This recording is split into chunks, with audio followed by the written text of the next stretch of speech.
The prevailing response to what was soon seen as a crisis in the family was a surge of institutional support for families. Marital clinics, child guidance clinics, parent education, birth control, and maternal and infant hygiene all drew attention.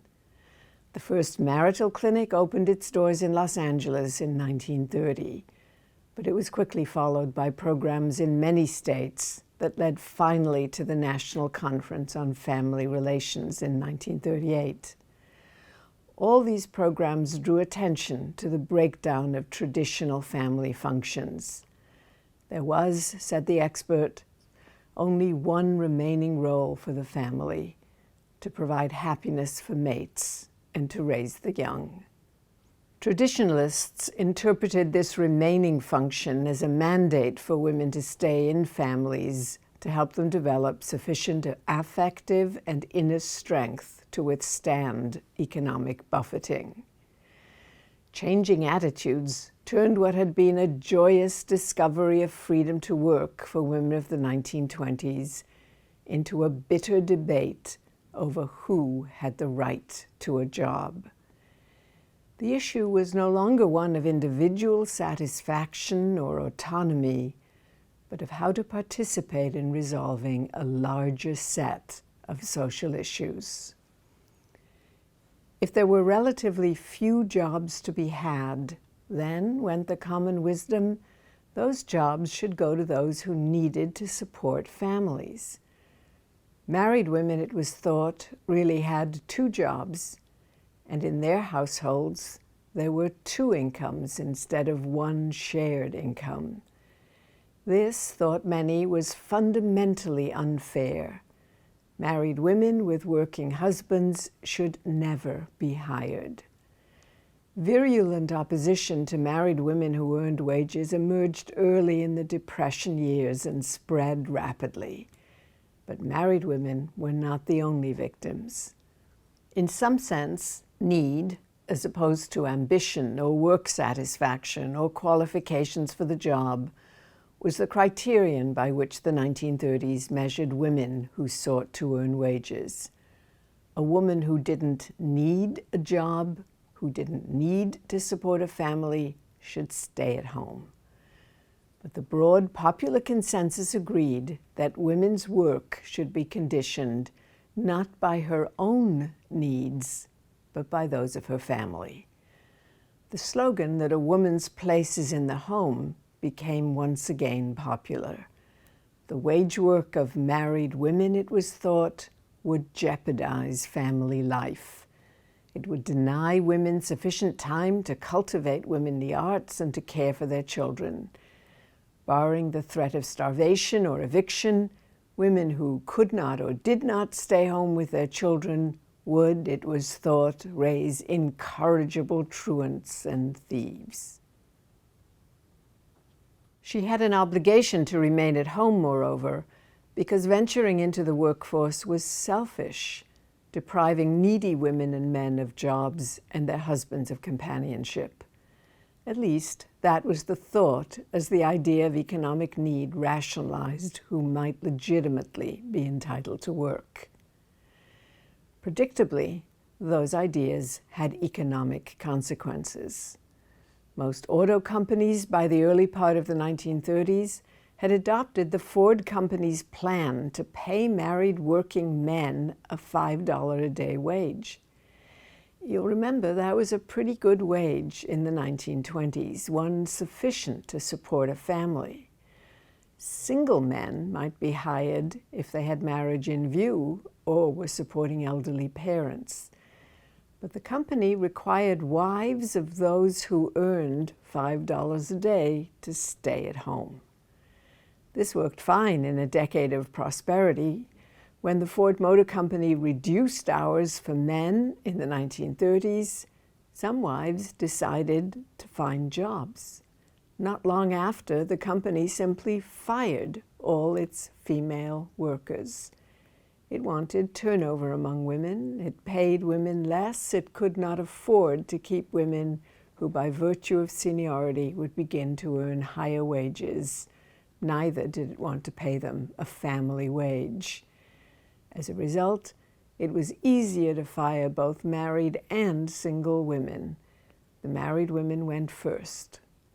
General Motors followed suit, firing married, divorced, and widowed women in that order before it determined to dismiss or retain the women they wanted on the basis of company need rather than on the basis of marital status. GM did so by simply accusing women it didn't want to keep on any longer of inefficiency or lack of cooperation.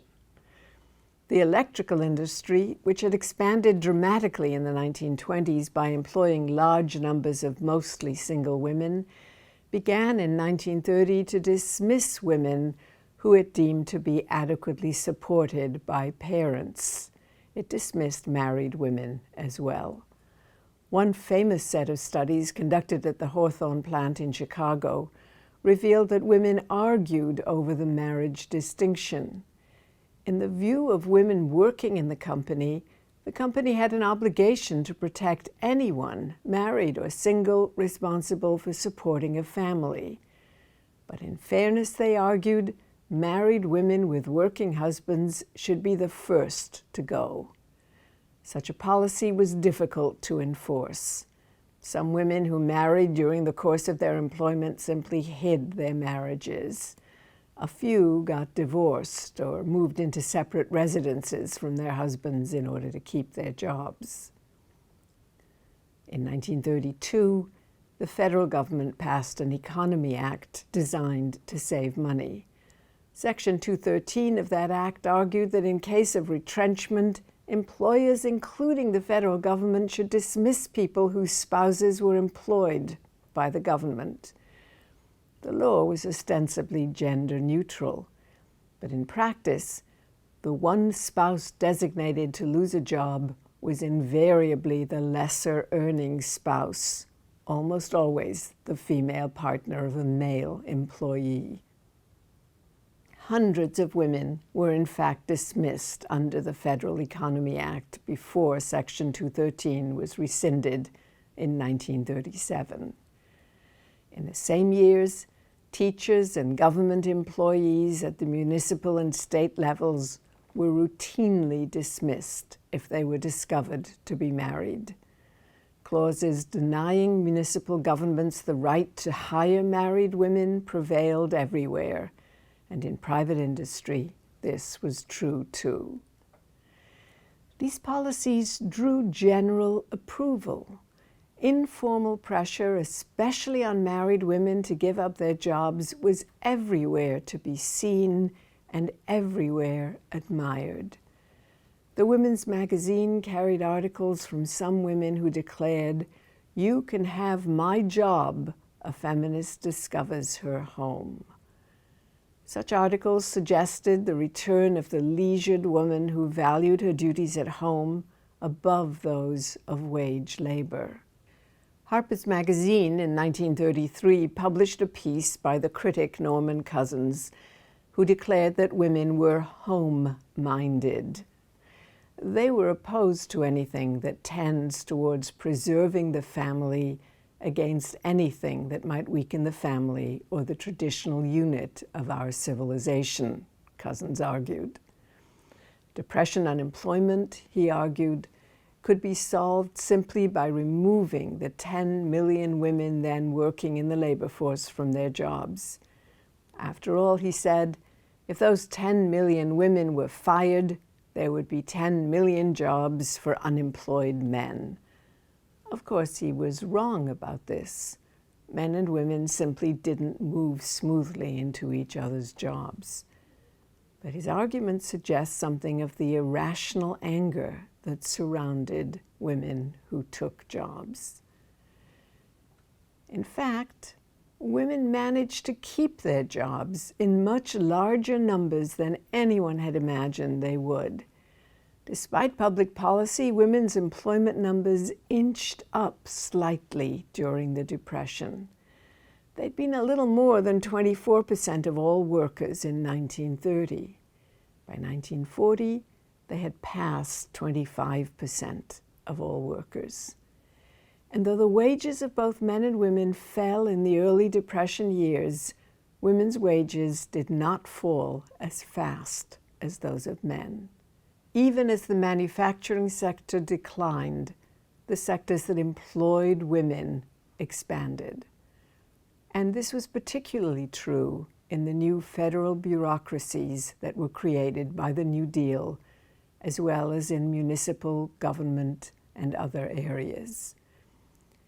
Employers in those areas needed low-wage workers and happily paid lip service to the family wage ideal for male workers, even as they filled their jobs with women.